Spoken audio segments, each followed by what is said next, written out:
soft highland water and fresh, clean air.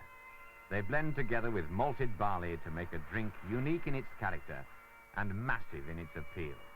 Scotch whisky. One of Britain's biggest foreign currency earners.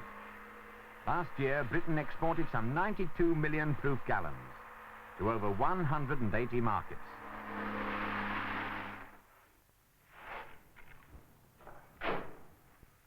This barley has spent 8 days already germinating.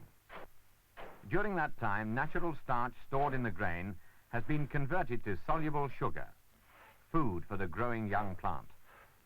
Now further development must be stopped. For this, sugar is essential to the whisky-making process.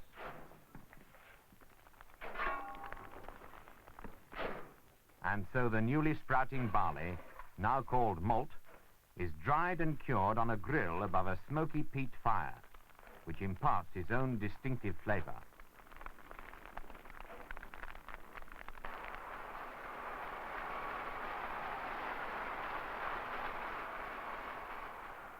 When the malt has been crushed to break open the protective husks, it is mixed and stirred with piping hot water, producing a sugary liquid called the wort.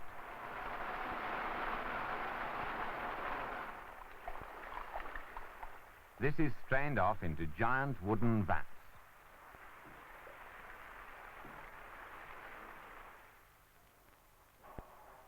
Special yeast cultivated at the distillery is added, and 48 hours later, fermentation is complete. The liquid, 90% water and 10% alcohol, is ready for distillation. Even today, the traditional pot stills are used.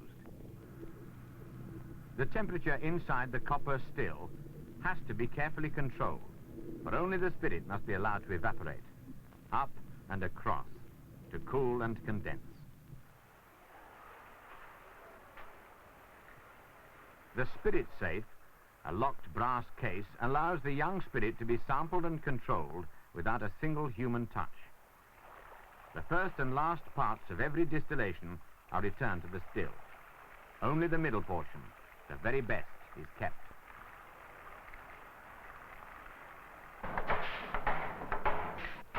The new spirit will be stored to mature in oaken casks.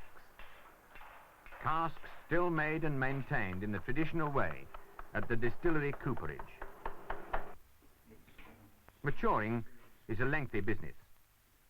The law demands that whisky be kept in wood for at least 3 years, but it's often kept much longer, improving and mellowing as the years go by.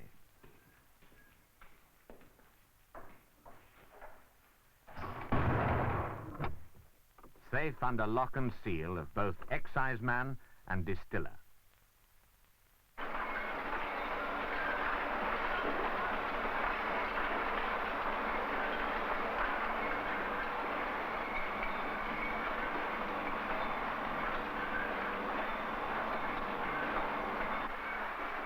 When the whisky is ready, one of two things happen. It may be bottled for sale as a single malt whisky. At present, this is only a small share of the market, but it is growing fast. Or else it is taken in cask for blending with grain whisky into the well-known brands of scotch sold all over the world. Getting the blend just right to ensure a character and consistency. All this demands years of practice and a refined sense of smell. A senior blender explains.